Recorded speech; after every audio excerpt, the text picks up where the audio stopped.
Merci, Madame la Présidente. Si le poids des véhicules individuels est très important dans la consommation de pétrole et donc dans l'émission des gaz à effet de serre dans le secteur des transports, nous devons être attentifs à ne pas stigmatiser, je crois, nos concitoyens pour qui la consommation de carburants fossiles est souvent une nécessité au quotidien.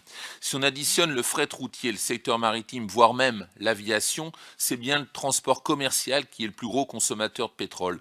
Pouvez-vous nous donner votre analyse et votre vision de l'évolution de ces modes de transport et notamment des technologies d'avenir crédibles pour atteindre nos objectifs en 2040? Voilà, ces dernières questions, mais qui montrent que votre rapport a quand même soulevé un grand intérêt, madame et messieurs les co-rapporteurs. Donc je vous laisse la parole pour répondre à toutes ces dernières questions. Merci. Donc la première, c'était la question de madame Brulebois. Alors, c'était quoi déjà? Oui, c'était sur le recyclage, sur le cycle de vie, les sous-traitants et territoires d'industrie. Voilà. Concernant le recyclage, c'est un élément très important de tout ce qui est mobilité électrique, notamment concernant les batteries.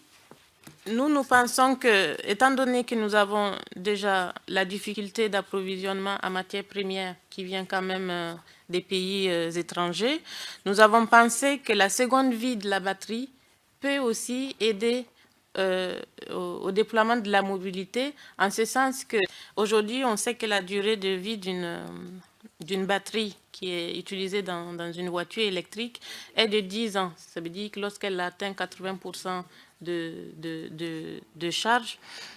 Et à ce moment-là, on a préconisé qu'on pourrait aussi l'utiliser de façon stationnaire ou statique avec le stockage des énergies renouvelables qui sont produites sur des sites isolés ou avec connexion au réseau, mais ça va évidemment nécessiter le pilotage du réseau. Ensuite, concernant les sous-traitants qui sont sur nos territoires, il est évidemment normal que ces personnes-là soient aussi dans la démarche et qu'ils puissent être accompagnés soit par les industriels eux-mêmes qui sont amenés à se transformer, soit par l'État. La difficulté, je suis d'accord avec vous, c'est qu'il y a des sous-traitants qui ne font que quelque chose d'unique. Ça veut dire qu'ils produisent une pièce unique. Et ils n'ont pas certainement d'autres alternatives. Donc, ça nécessite justement un point de vigilance pour ces gens-là, pour qu'ils puissent passer à d'autres types de métiers. Par rapport à territoire d'industrie, l'enjeu majeur des territoires d'industrie, c'est évidemment accompagner les territoires à la réindustrialisation sur des aspects formation et logistique. Mais je suis d'accord qu'il faudrait justement essayer d'approfondir le sujet sur les mobilités du futur concernant le territoire d'industrie.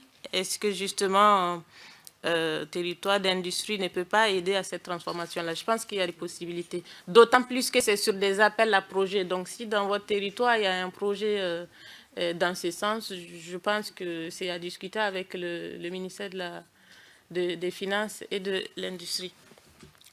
Ensuite, concernant... C'est laquelle que tu prends? Ok. Oui, donc la question de Vincent Thiebaud. Sur les usages, oui. En fait, les usages, on en a parlé, mais lors de l'audition publique que nous avons menée avec les collectivités. Parce que pour aussi faire en sorte qu'il y ait une pénétration plus rapide des véhicules électriques, il est bien évidemment clair qu'il faut aller vers le partage du véhicule. Ça ne sert à rien aujourd'hui d'avoir...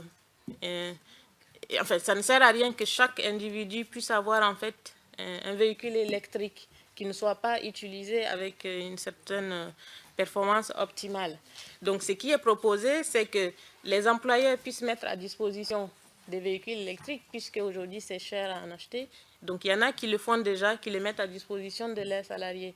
La difficulté, c'est que au niveau de l'URSSAF, il y a quelques soucis réglementaires à régler, et c'est pour ça que le sénateur a déposé un amendement pour essayer de lever ce blocage. Le partage des véhicules, nous savons que les territoires le font déjà avec les véhicules d'aujourd'hui et l'ajout, ce serait aussi que demain, avec des véhicules électriques, on puisse en faire. Pour la taille des véhicules, on peut dire que nous en avons pris en compte parce qu'il y a effectivement la question des ménages. Et celle-là, on a eu la même problématique quand on était allé en Norvège. C'est que les personnes qui ont des familles ne veulent pas acheter un jouet, hein, ils veulent quelque chose de plus grand pour qu'ils puissent transporter leur famille, mais aussi pour aller en vacances. Et c'est pour ça que nous, on est pour un mix de solutions où autant je peux utiliser ma voiture pour aller pour voyager en interne en France. Quand je vais quitter la France, pourquoi je n'aurai pas une voiture qui fonctionne au biogaz, au biocarburant ou à hydrogène. Donc c'est important de garder cette mix-là qui correspond aussi aux usages des différents types de consommateurs. Monsieur Vigier, c'est l'empreinte environnementale de... C'était l'empreinte environnementale de quoi? Avec les métaux rares. Ah oui, la trajectoire avec les... Oui, oui. Par rapport à l'empreinte environnementale, nous, ce qu'on préconise, c'est évidemment de calculer tout ce qui est émissions et aussi les enjeux environnementaux sur le cycle de vie du produit. On pense que c'est ce qui est cohérent et on pense aussi qu'au niveau européen, il faut que dorénavant, on estime les CO2 sur le cycle de vie et pas seulement à l'échappement. Et quant à l'exploitation des matières premières, effectivement, il y a des atteintes environnementales. Nous ne sommes pas naïfs et je pense que personne ne l'est. On sait aujourd'hui que, comparé à des pays étrangers, les pays les plus industrialisés sont à même d'exploiter avec des solutions qui ont une faible atteinte à l'environnement. Mais c'est que nous aussi, on est confrontés à nos concitoyens qui, il y a ce problème d'acceptabilité-là qui fait que tout ce qui est matière première, lithium, cobalt, or y compris, il y a beaucoup de soucis et il faut aussi arriver à les résoudre via la technologie et les nouveaux moyens d'exploitation. RTE, le moyen de pilotage, oui. Et effectivement, quand il va y avoir des pics de tension, ce sont aujourd'hui des choses qui existent quand il y a des courts-circuits sur le réseau ou quand il y a la foudre qui tombe à un point, ils savent le gérer.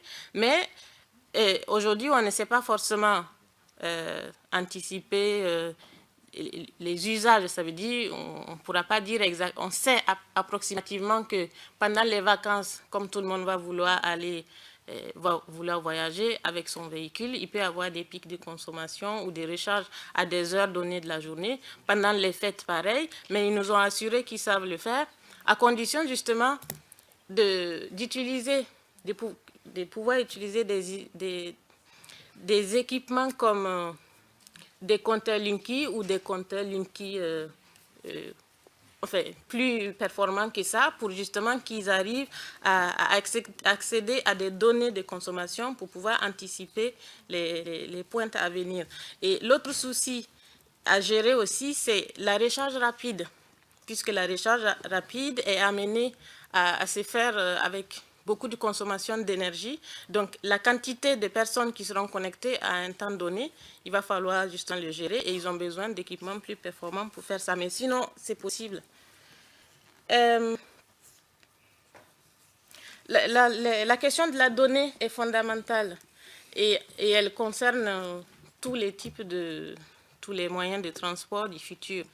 J'avoue que pendant le travail de 6 mois, nous aussi, nous avons été confrontés à la problématique des données. Parce que pour faire des simulations sur les véhicules particuliers, il y avait un certain nombre de données, mais sur les poids lourds, on manquait de données. Donc, déjà sur les véhicules électriques hydrogène existants, déjà, on manquait de données et tout le monde n'est pas propriétaire de la donnée. Aujourd'hui, vous achetez une voiture électrique, l'usager n'a que faire des données. C'est finalement le constructeur qui est propriétaire des données, en fait. Nous, on pense qu'il faut cet observatoire, un observatoire de données. Pourquoi? Parce que sans les données, nous n'arriverons pas à affiner les scénarios de prospective qui vont nous amener vers 2040. Il faut arriver à savoir combien de véhicules roulent et quelles sont les consommations des citoyens. Donc la question de la donnée, elle est fondamentale. Il faut qu'elle soit partagée. Ça permettra aussi aux collectivités, mais aux industriels de pouvoir gérer de façon opérationnelle le partage des mobilités. La baisse du TIPE.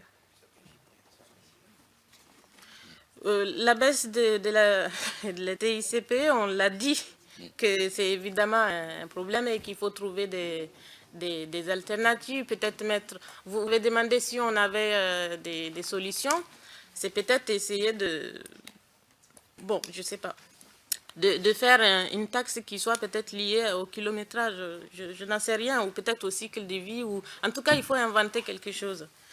Et je termine, avant de passer la parole à mon collègue, sur la question de Michel Delpont. Effectivement, il faut une organisation et c'est bien de savoir aujourd'hui que ces structures, que ces entreprises et consortiums se sont organisés justement concernant l'hydrogène. Ce que je peux dire, il a souligné que la recherche n'était pas en lien avec...